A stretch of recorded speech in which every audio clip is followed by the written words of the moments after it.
He's a civil engineer, but he did more structural engineering than anything else. Graduated from the University of California, Berkeley, with a BS in civil engineering. He served in the U.S. Army Special Forces, where he was trained in the use of explosives and became a licensed civil engineer in California. His 50 years of engineering experience has included designing and testing of blast-hardened missile launch facilities and designing U.S. naval explosive containers, harbor terminal facilities, earth foundation systems, hydraulic systems. In addition, Roland has owned 3 construction companies and has taught engineering subjects to high school students. Roland, it gives me great pleasure to bring you into the stream, and there you are. Ha! How are you doing today? I'm doing well, Richard. How are you? Great. Look right at me. I'm up here. There we are. There's Roland Angle. Roland, what are you going to share with us today? I've got a PowerPoint presentation that goes into the actual details of why the NIST report is inadequate to explain the collapse of the building, and compares it to the results that the UAF study came up with. Beautiful. I'm going to let you take it right away, Roland. And here we go. Fire away. And you have a slideshow for us too, don't you? I do. Go ahead and share your screen.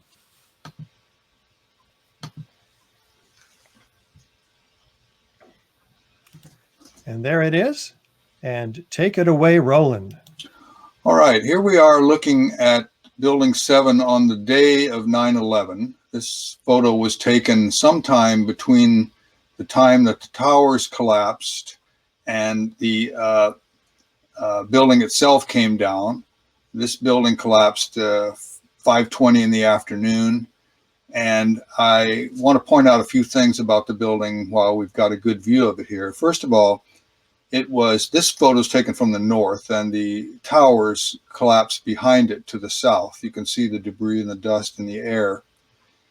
And I also want to point out that there were other tall buildings to the east and to the north and to the west of this building.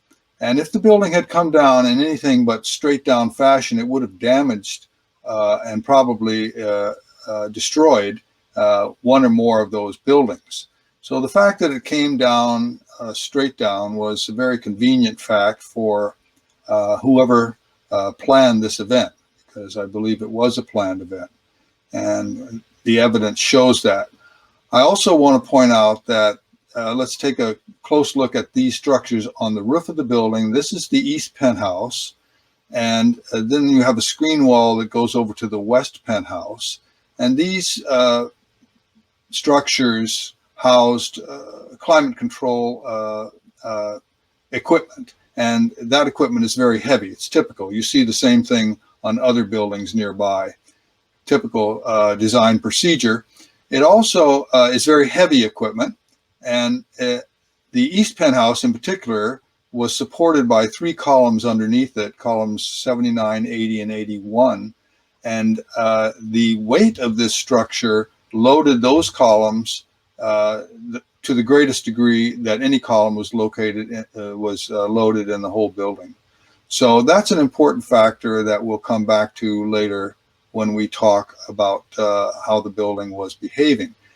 Keep in mind that we've got a trapezoidal building here. The long side is on the north, and we've got, at this point, whenever this picture was taken sometime in the early afternoon, we don't see any fires in the building whatsoever, at least on the north side.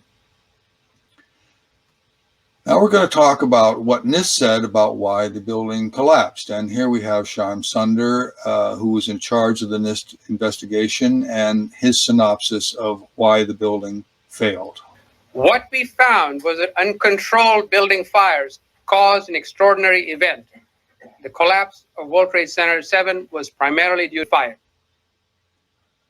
So, the NIST analysis said that the fires that occurred in the building were the cause of it coming down. And that was an extraordinary event, as he admits right there. That had never happened before, it never happened since. So we need to understand why that building failed due to fires, because theoretically, every tall building, steel framed in the world now is endangering the people inside the building if it experiences office fires. The Hulsey report, which you've just been going over, was released in March of this year. And Professor Hulsey and his students, his graduate students at the University of Alaska Fairbanks, submitted this report to us in March of this year. And we are now making it public because it differs in its conclusions radically from the report that NIST issued. The problem that we are addressed with is the fact that their report said failure was due to normal office fires. So we need to ensure the public safety by understanding the failure mechanism. And when we looked at the NIST reports, we found a number of problems with that report that encouraged us to conduct our own report. That's why we hired the University of Alaska. And we are going to now go through what the NIST report says and what the UAF report says and offer some comments. The objective of the UAF study was to examine the structural response to the fire loads, rule out scenarios that could not cause its collapse, and identify the type of failures in their locations that could have caused the structure to collapse as it was observed. It used the same material properties that were used in the construction of the building, and there was also, of course, the same construction material properties that the NIST report used. It had three approaches in its methodology. First of all, simulate the local structural responses to the fire loading on floors 13 and below where the fires were reported. Examine the collapse initiation hypothesis that NIST developed, as well as any hypothesis advanced by private engineering firms. There were two who did studies commissioned as part of litigation that was related to the collapse, and simulate several scenarios within that system to determine what types of local failures and their locations may have caused the total collapse as it was observed. Remember that the study has to reproduce the actual event itself faithfully. The reports on the building failures consisted of these. So there were two official reports because FEMA issued their report in May 2002. They came in right after the collapse. They did a preliminary study, and they simply pointed the way towards what they thought were areas that needed to be investigated further. Their report was in no way considered to be a final report. So NIST was tasked by the Congress. NIST is a branch of the Department of Commerce, and they were tasked to put their report together, and they issued that report in November of 2008, some 7 years after the event. Then there was a couple of reports that were privately paid for because the Con Edison had a substation that was underneath the building that was destroyed when the building collapsed. And they sued the World Trade Center properties and said that their design and construction was deficient and had damaged their interests, and therefore they were due to some compensation. So Arup Group issued a report for the plaintiffs in that case, Con Edison and their insurance company. And Weidlinger Associates was hired by the defendants, World Trade Center Properties, and they defended the World Trade Center Properties. And their information only became available in 2016 without their thermal load input. So there's some missing information there. Then there's our report, which, as we have stated, was issued in March of this year, done by the University of Alaska Fairbanks. So those are all the reports on the building failures. The building was located about 350 feet from the North Tower, can see it here, and it was part of the World Trade Center complex, which consisted of 7 buildings. It was the northernmost building in that complex. And you see a rendering here on the right of what it looked like that day. It was 47 stories high. It had a floor area of about 1 acre. And again, here we're looking at it from the north. And again, I want to point out this is after the towers had collapsed. Again, I want to point out the penthouse, the east penthouse on the top. It's an important aspect of the building failure, as it turns out. The building itself was trapezoidal. Here we see the plan view, the long side of the trapezoid on the north. It's irregular. It's not the same on both of its non-parallel sides, which also factors into the analysis of why it collapsed. Here we see a photo of it taken from the north, and we can see the Con Edison substation, which was 2 stories high, built underneath the building. Actually, it was built first, and then the building was built over it. This is a plan view of the caissons, showing that some of them were driven through the Con Edison substation, which is shaded area here, and some of them were outside to the south of the Con Edison substation. And these caissons were tied into the columns of the building, and that truss arrangement took up the first few floors of the building, so that the structure that we see here was from floor 7 up.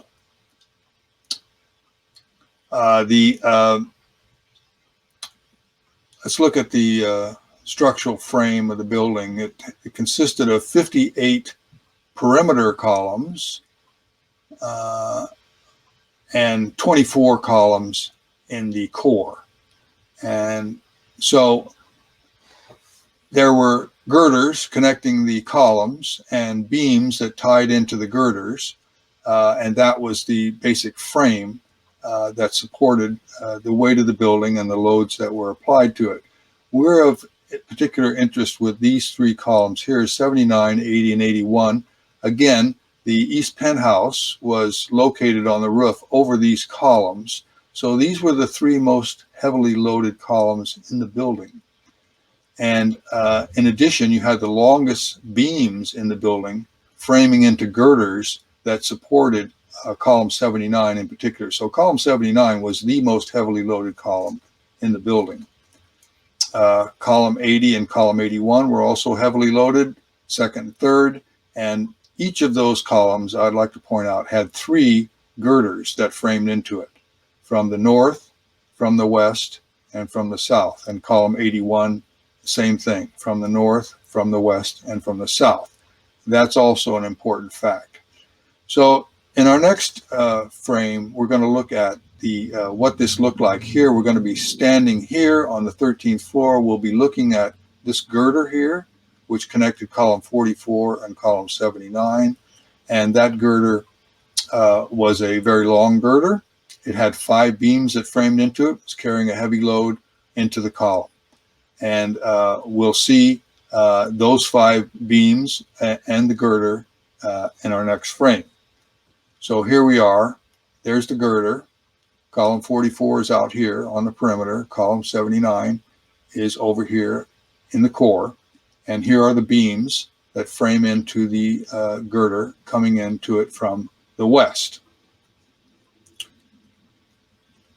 This photo shows what the construction looked like as the building went up. You see the perimeter columns here connected by girders and framing.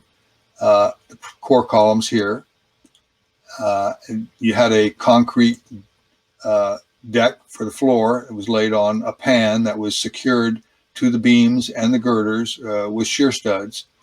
And you see that the columns were spliced in between the floors. So that's sort of the general construction of the building. So 7 hours after the Twin Towers came down, this 610-foot tall, 47-story steel frame building that was not hit by a plane collapsed and turned into a 5-story rubble pile in about 7 seconds. And again, here you see what it looked like. This is the East Penthouse and the West Penthouse. So we're going to see what that looks like as it collapsed right now. And I want to point out that when this video begins, and all the videos that are shown in this next clip begin after the East Penthouse has already fallen through the roof of the building. So that occurred 7 seconds before the building started to come down. So that element of the collapse is missing in all these early videos. Later, we'll look at a video that actually shows the whole event. But I want you to keep that in mind as you watch this building collapse. For the third time today, it's reminiscent of those pictures we've all seen too much on television before, when a building was deliberately destroyed by well-placed dynamite to knock it down. Did they actually use the word brought down, and who was it that was telling you this? The fire department. And they did use the word, we're going to have to bring it down. We heard this sound that sounded like a clap of thunder. It looked like there was a shock wave ripping through the building, and the windows all bumped out. About a second later, the bottom floor caved out. The building followed after that, and we saw the building crash down all the way to the ground. And I turned in time to see what looked like a skyscraper implosion. It looked like it had been done by a demolition crew. The whole thing just collapsing down on itself. It was almost as if it were a planned implosion. It just pancaked. The building itself was, like we said, about 350 feet away from the North Tower. And here's a picture taken during the collapse of the North Tower. And you can see that debris was thrown out from that collapse. Some of it did reach Building 7 on the south face. FEMA mapped the debris from both towers collapsing. And you can see here the light debris did contact the south face of the building. NIST mapped and gave us a pictorial view of what they thought that damage looked like. They said there was some damage down here in the southwest corner, low down in the building, and there was some damage to the south face near the center of the building, up near the top. However, NIST stated that this debris damage had little effect on initiating the collapse. So they don't think that that had much to do with the building coming down at all. As they said, they thought it was due to the fires that were supposedly initiated by the debris hitting the building. So diesel fuel was in the building because there was diesel generators backing up the power supply in the building, and those generators were down here on the 5th floor, and you can see that there was no fires there at the air intakes. So there, although FEMA thought that maybe the diesel fuel had something to do with the building collapsing, NIST investigated that and said, no, we found most of the fuel in tanks below the building, and there was very little fuel in the building, and there was no evidence, visual or smell or anything like that, that would indicate that diesel fuel was a factor. So they ruled that out.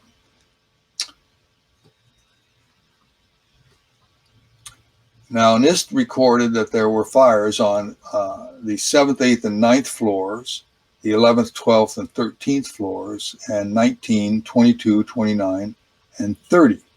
However, the fires on the upper 4 floors weren't active after about 1:30 because the sprinkler system for the upper floors of the building above floor 21 were fed by gravity from tanks in the upper part of the building. So that fire suppressant system worked and put those fires out.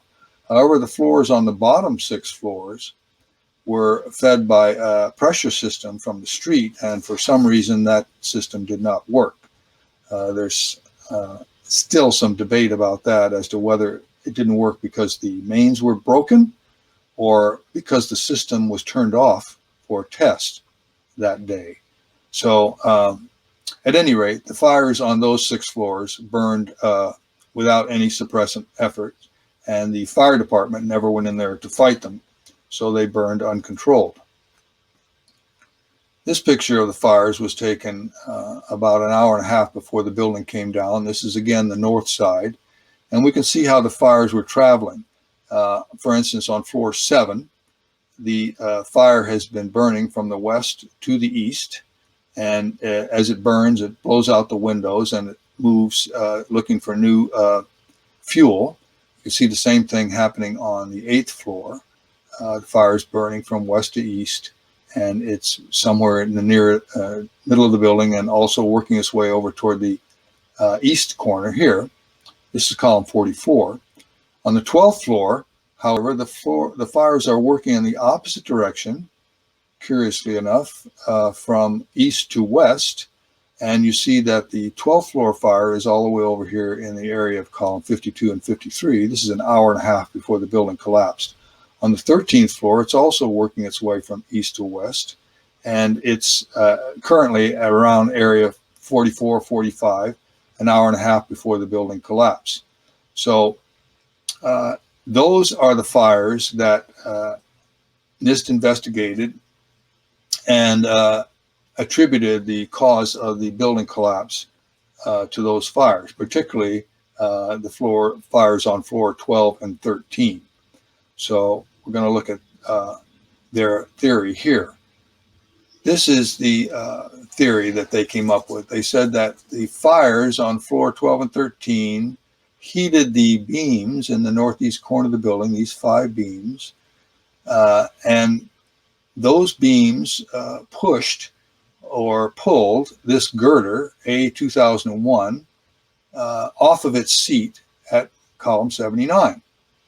And when that girder fell, it precipitated a collapse of all the floors around it on the 12th floor below it, which then fell on to the floors all the way down to the 5th floor, so that all the floors connecting to column 79 between the 14th and the 5th floor were gone. Were not connected to the column anymore, and therefore the column, having a long span that was unsupported, buckled under its load, and then that caused the adjacent column 80 to buckle, and that in turn caused 81 to buckle. And then when those 3 columns had buckled, they caused the next row of columns in the core to fail, and then that proceeded across the building from east to west in the core. And once that had occurred, then the exterior columns all failed and the building came down. So that's their understanding of how the building collapsed. So we're going to look at that analysis in some detail. First of all, we'll look at the connection of the girder to the column at 79.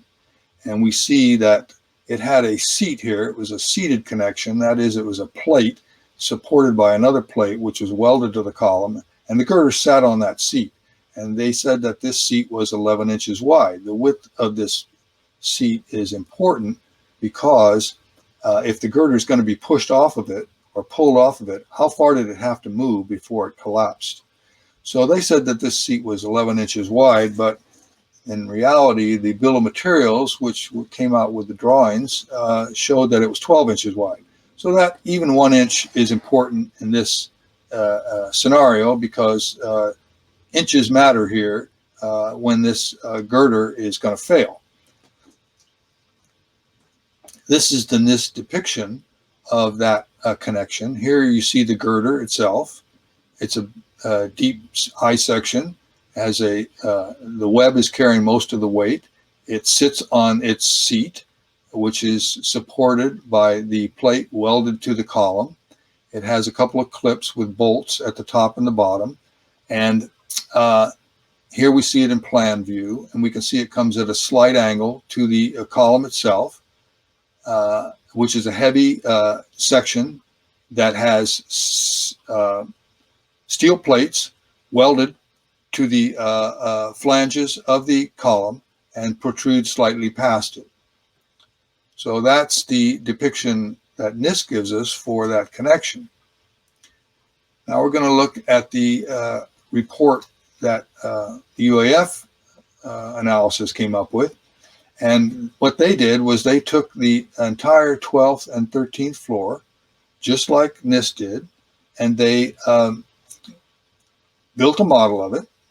This is their model in Abacus. They used two different models, Abacus and Sept 2000, and they used those two models to check one against the other, which would be very conservative standard practice. Here we see the perimeter columns. We see the core columns. This is column 79, column 44, and this is the northeast corner of the building. So they took this model and they subjected it to the heat load, the same heat load that NIST applied to their model. And this is a picture of the floor temperatures and the frame temperatures that were used in the UAF model. This is the 13th floor, the floor and the frame. This is the 12th floor, the floor and the frame. And this snapshot occurred at 5 p.m. That is about 20 minutes before the building collapsed. And you can see that the temperatures are color-coded and they range from about 675 degrees Celsius down to room temperature. And we see, according to their analysis, according to the heat input that they had, which UAF also used, that the maximum temperatures at this time were over here in the east side of the building. This is the floor, that's concrete, and here we see the temperatures that the beams and the girder were subjected to. Looking closely at those temperature charts, here's the 13th floor. This is the east-west displacement. So let's look at this a little bit. Look at the colors. Zero movement is kind of this off orange yellow shade. So somewhere in here on that floor, the floor did not move at all due to the heat. In other words, when you heat anything, it's going to expand. And this particular model shows that the expansion was to the east over here on the east side of the building and to the west over here on the west side, so that the maximum movement of the floor frame occurred over here where the color is purple, and that shows a movement of about 5.6 inches to the east. So because the fire was most intense over here, this is where the maximum movement occurred. The movement over here in the west side of the building was much less, only about 3.5 inches, and it was moving to the west. So this whole thing is expanding away from its center of mass here in the middle somewhere. This is in the east-west direction. That is to your left and to your right. This diagram is for the north-south directions. Not as important because we're concerned with the east-west movement because that's what supposedly caused the failure. So I'm not going to go into that in great detail the way I did with the east-west movement.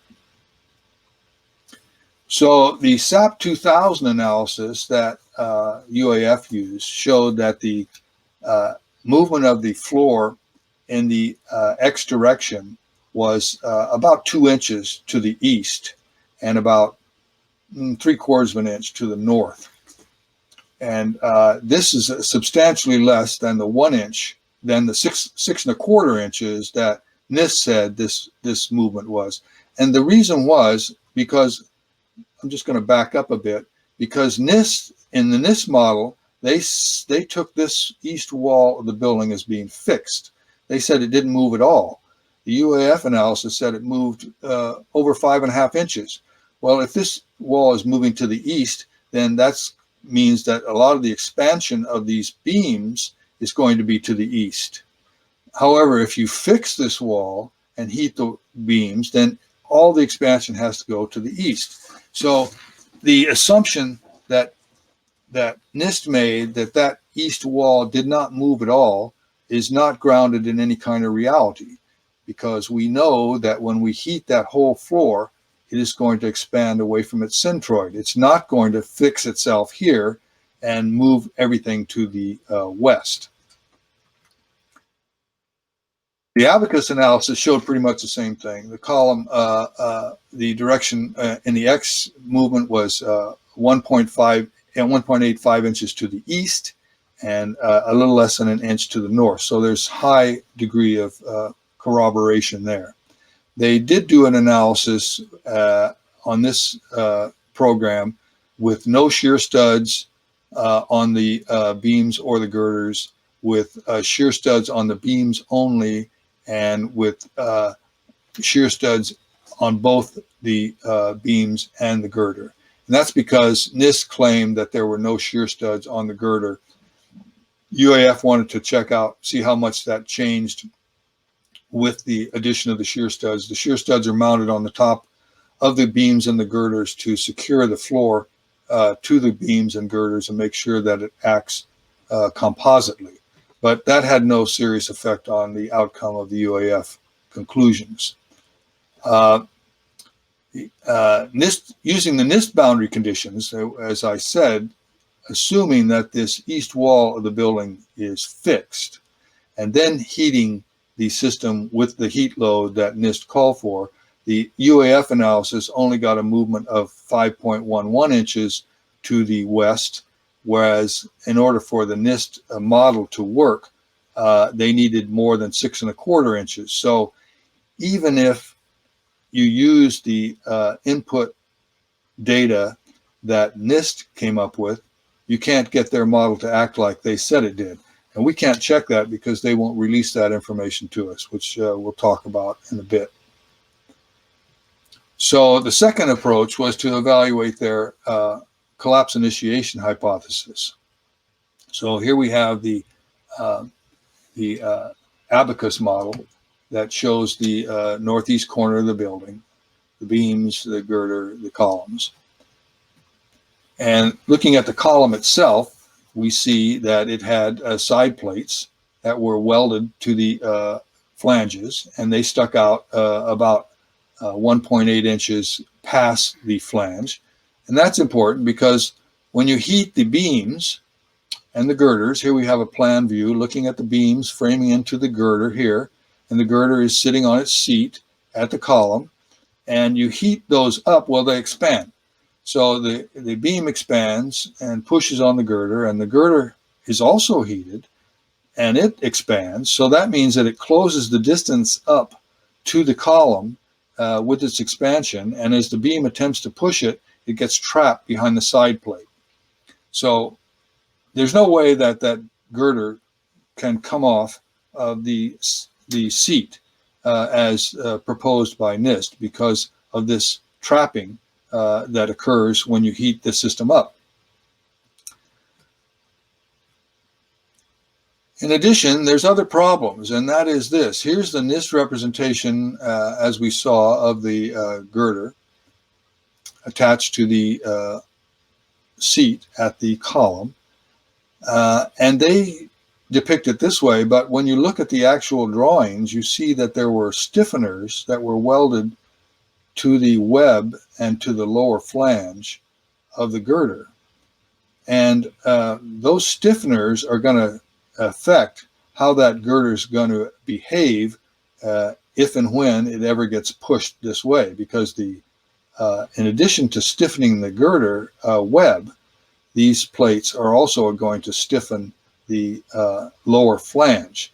So even if you were able to move this girder so that the web gets past the seat, the stiffeners are going to stiffen the flange, and the flange won't curl up and the girder won't fall. We know that those stiffeners were there because we've got the construction photos that show them. And here's a pictorial view to give us a little better idea of what we're looking at.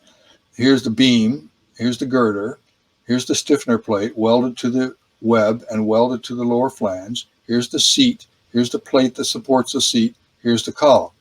That's what we're looking at. That's the way the actual construction was made.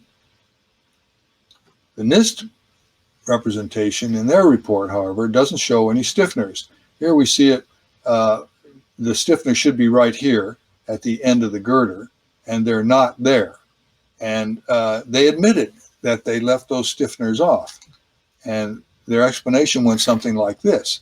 They said that the web stiffeners, they call them web stiffeners, were added to prevent web crippling. They didn't want the web to cripple, and their analysis didn't show that the web crippled, so therefore they left the web crippling plates off of their analysis.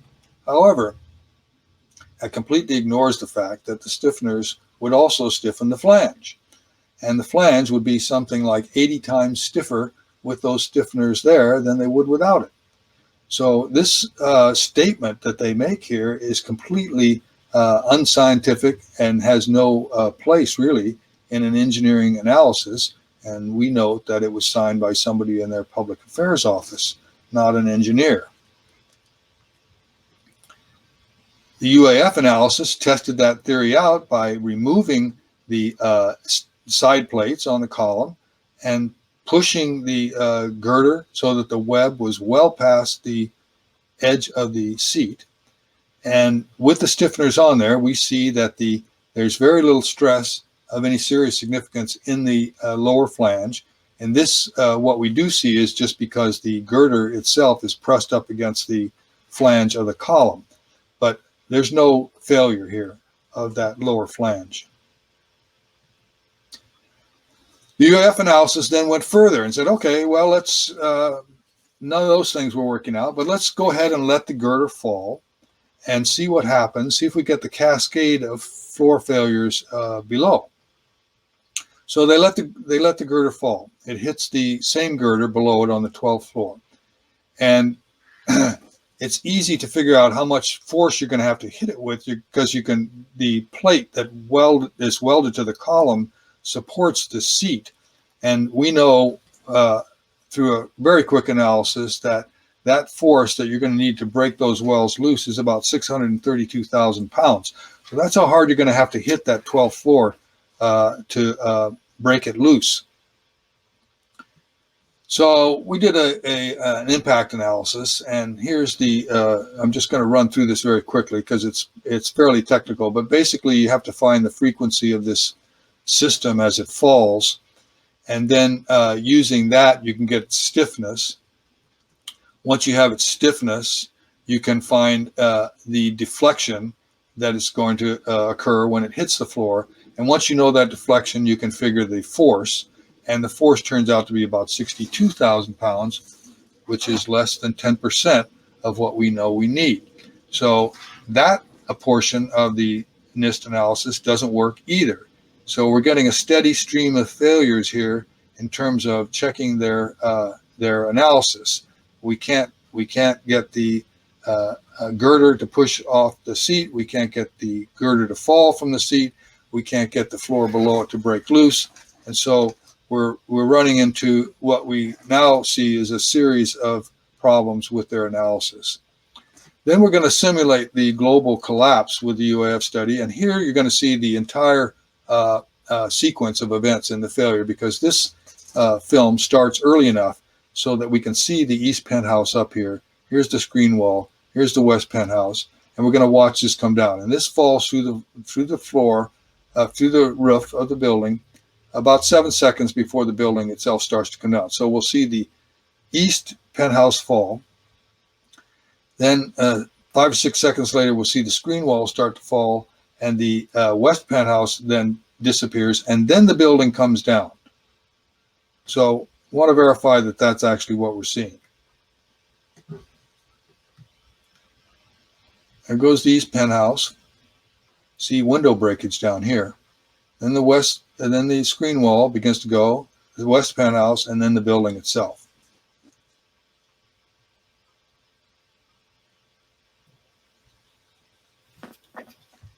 Once again.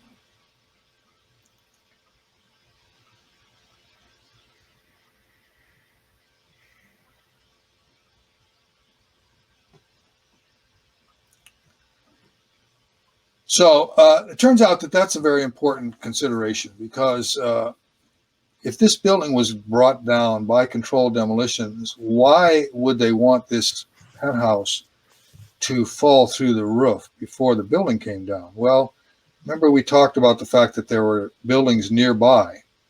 If you keep this heavy weight up on top of the roof and your sequence of explosions down below isn't exactly timed properly, then it's possible that the building could tip over because the weight is eccentric. So this is a standard practice in building demolition, is to bring down the heavy equipment on the top into the frame of the building before you bring the building down itself. So actually, what we're observing in the collapse of the East Penthouse is a kind of a telltale event that shows that this must have been a controlled demolition. Now, in the NIST model, they say that down here in the lower portion of the building, this is where the collapse initiation event occurred. And they're saying that that event down here low in the building also caused the East Penthouse to fall through the roof. That's their explanation for how the East Penthouse came down through the roof. But we know that there were 3 connections to those columns all the way up, which is 102 connections between the 14th floor and the 47th floor. And each one of those was a shear connection designed to resist shear, so that when the weight was removed down here, the columns couldn't fail immediately and cause the East Penthouse to come down. Again, NIST will not release their input data, so we cannot check and find out how they made this happen. But according to their model, when this failure occurs low down, you see the East Penthouse fall through the roof. All right, so let's look at this comparison.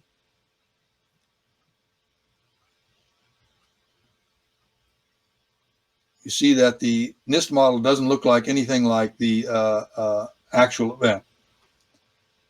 So their model a little further on looks like this. You can see there's great distortion of the building, not anything like the real event.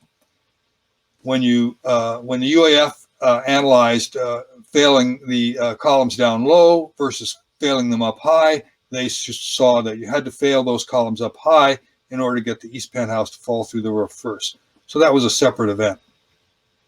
Furthermore, they said, if you use their model and collapse these 3 columns first and these 3 columns next, what happens is the exterior columns in the southeast corner of the building are overloaded and the building falls over to the southeast. And this is what that would look like. So nothing about the NIST analysis works. We see it again here from this. The UAF said you had to take out 8 core columns down low in the building, followed 1.3 seconds later by the perimeter columns. And that's what you got to reproduce the event as it actually happened. So that's what the UAF analysis showed. Showed again here. Failure up high first.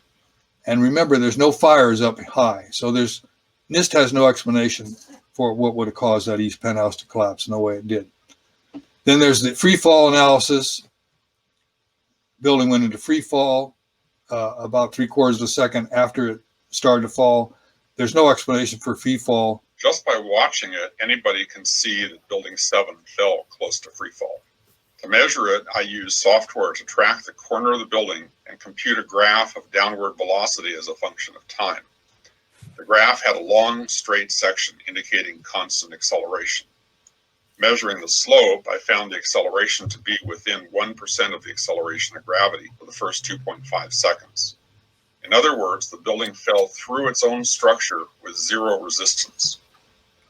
So that's impossible. The NIST analysis said it was caused by columns buckling.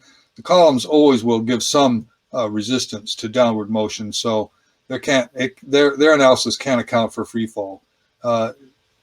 There's only one way you can get free fall, and that's to take things out.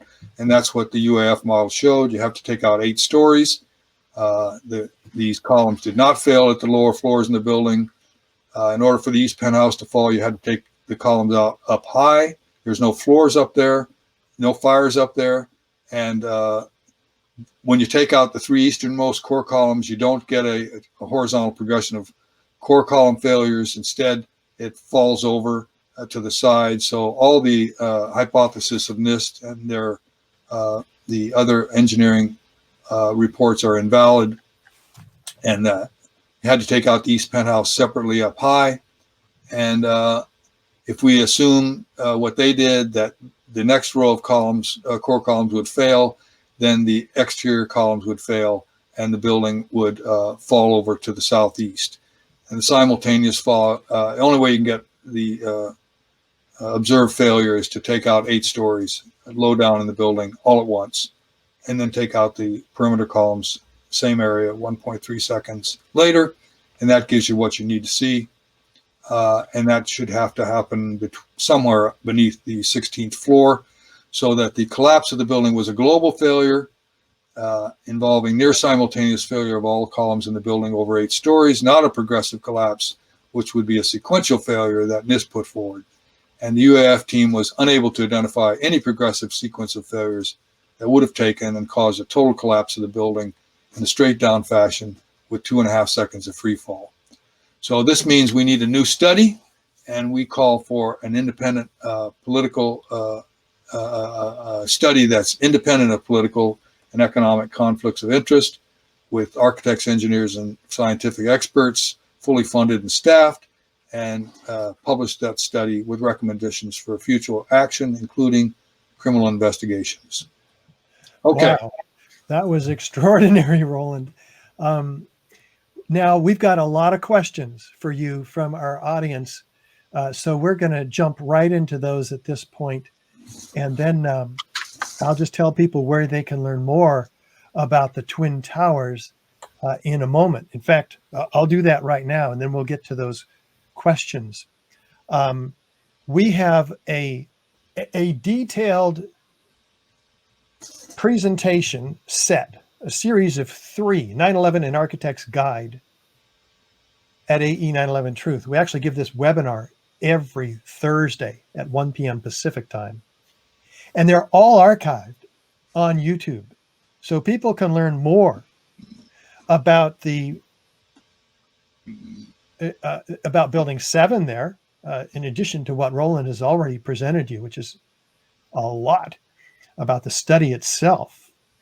And part 2 goes into the explosiveness of the Twin Towers, and an extraordinary amount of evidence there. And then part 3 of this webinar focuses on the extreme heat at the Twin Towers. Now, Roland, a couple of questions from our audience for you. Did the 9/11 Commission ever speculate what started those fires on floor 13 and below, as this building was not hit by an airplane? The NIST report claims that the fires were started by the debris that hit the building when the North Tower collapsed. That has never been seriously, they made that statement. They said, well, that must have been it, because that's the only thing that occurred that could have caused the fires. However, I think the question, a legitimate question, is why were the floors going from east to west on some floors and going from west to east on the other floors? So if that's a supposition. I don't know. That's their only answer for that question. Okay, here's another one.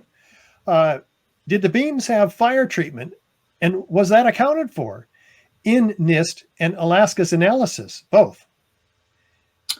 And there's another question after that. This gentleman asked too. Sure. Yeah, if you can keep your answers just as short as you did the last one, we'll get through all these questions actually. All right. Well, yes, the beams did have fire. They were fire retardant. They met the code. They had fire retardant sprayed on them, and that was accounted for. Actually, I think in the UAF study they said, let's take the fire.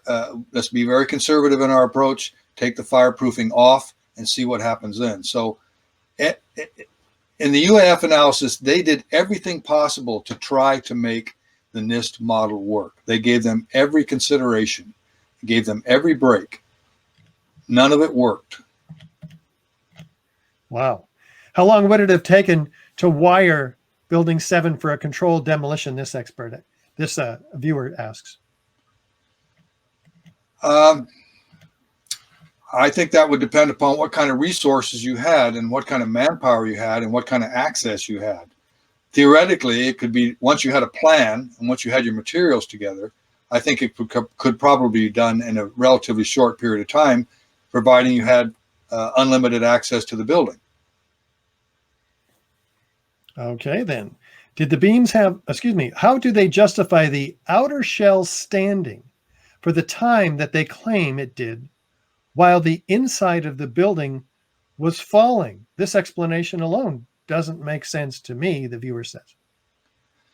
Well, the standard procedure in a controlled demolition would be to take down the core, and when the core drops, it pulls down the floor beams and girders with it, and those pull the perimeter columns in, such you get what's called a P delta effect, which is you pull the if you're pulling the columns in a significant distance midway in their span or somewhere in the middle of their span, then the load on the building from above snaps. You see that inside, like if you had a straw. If you took a straw and put your finger on it and then pulled it the middle of the straw inward toward you, at some point it pops through and it loses almost all of its resistance. So then the building falls. And in the case of NIST, even that resistance remains at 25%, even after the column snaps, not snaps, but buckles. So how much resistance is left, and could that account for the free falling of the building as is measured by physicists? Well, there's always going to be some resistance. When the column fails, there'll always be, if a column is buckling, even after it snaps through, and you can see in the graph there, we didn't have too much time to go over that, but when you looked at the analysis that David Chandler gave us, you see that after 2.5 seconds, the rate of descent slows down. That's due to the buckling of the columns that's occurring after the 8 stories of columns have been removed. So with columns buckling, you can never get free fall. There's always some resistance. The only way you can get free fall is to remove all the material entirely. So that's what you do with a controlled demolition.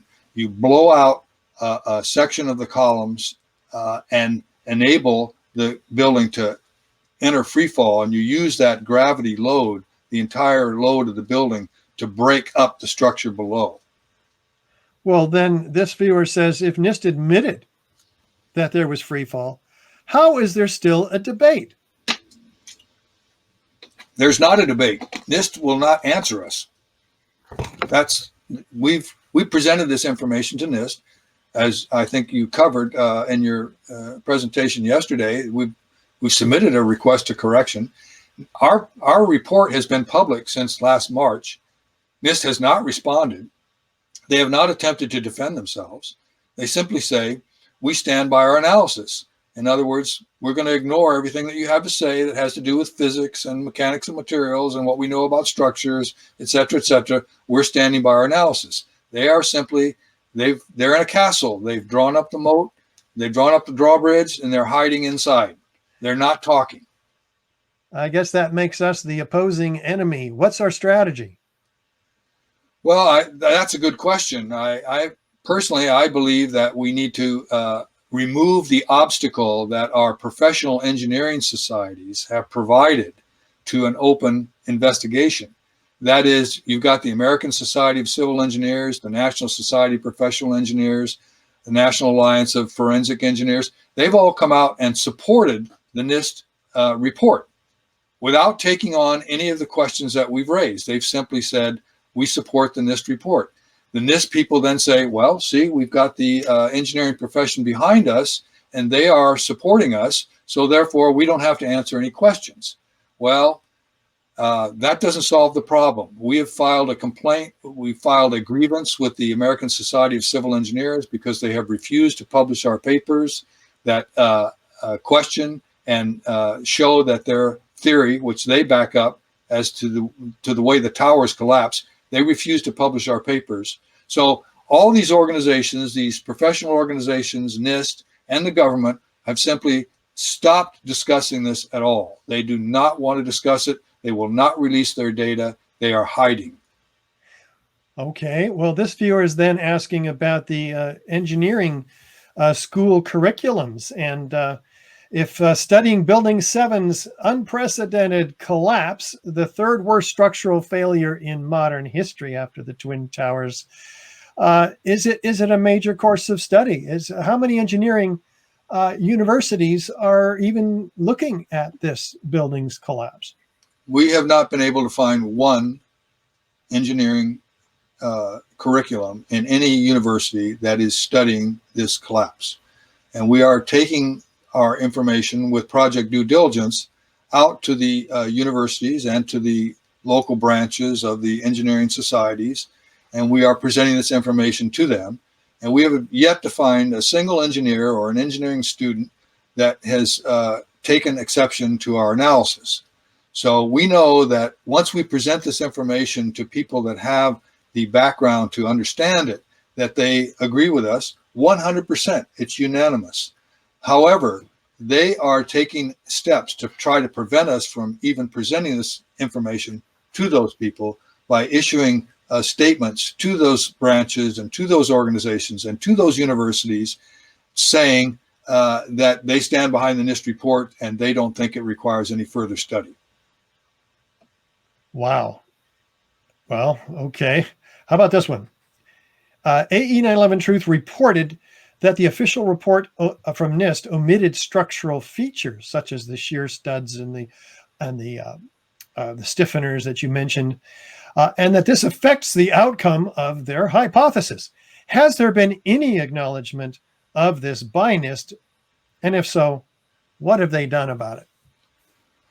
Well, we have their answer to the request for corrections, and basically they say, doesn't matter, we stand by our report, we're not changing anything.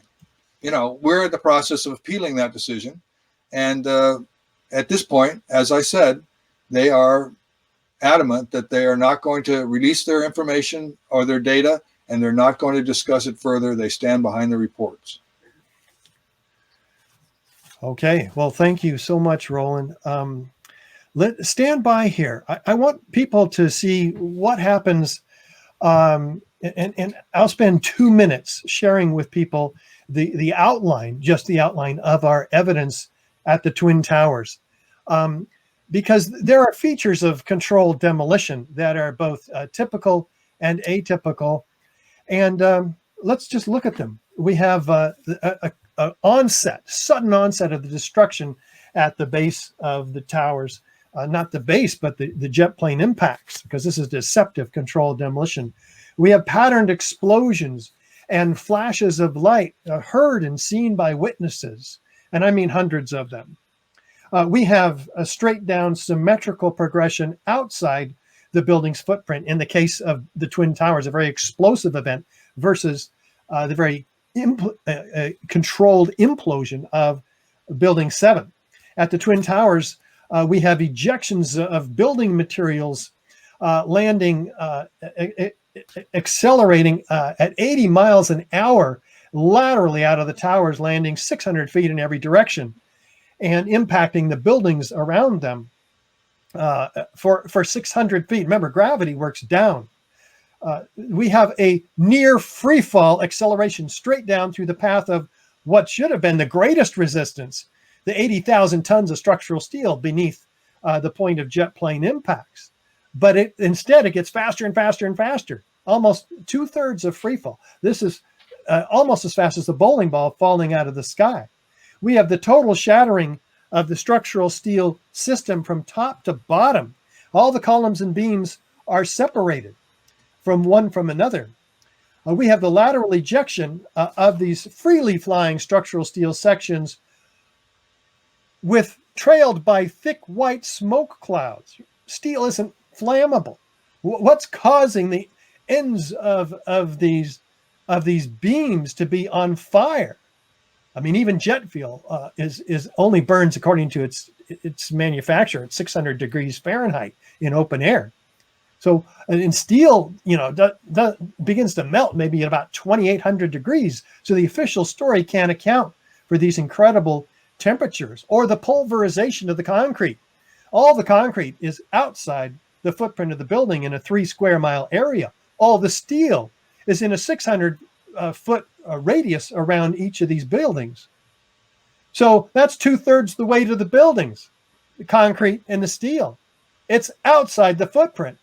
So how can it be crushing the building below? These are the kind of things we talk about in this webinar and in our DVD 9/11 Explosive Evidence, Experts Speak Out. And the presence of molten steel and iron that is found and documented by first responders and one of our upcoming guests, Stephen Jones, and the presence of thermite incendiaries, specifically nanothermite, found and documented by a team of 8 researchers led by our next speaker, Niels Harrit, professor of nanotechnology. So with all of this evidence, this is direct evidence of destruction with explosives. Fire doesn't create any of these features, let alone all of them. With additional circumstantial corroborative testimony, forensic evidence, eyewitness testimony, experts agreeing, and the illegal destruction of evidence in a massive crime scene, the crime of the century, this to 3,300 architects and engineers is direct evidence of proof of controlled demolition at the Twin Towers. Here's what I want to do next. I want to give a big thanks to Roland Angle, and thank you, Roland. Any final comments before we let you go, Roland? I would just say, for those of you that are watching that have any connection with engineers, with engineering associations, professional organizations, with colleges or universities or whatever, that you contact us and help us get a presentation, project due diligence, in front of those organizations and their members, because we have to build a movement from the bottom up in those organizations, because the leadership is clearly has sold us out. So if you can help us in that regard, I think that's the most important thing that anybody can do. Other than, if you're not in the field, please talk to people about this. And watch the movie Seven, and contribute to our organization. Give us some money so that we can proceed with all these various methods that we are using to bring this story to light.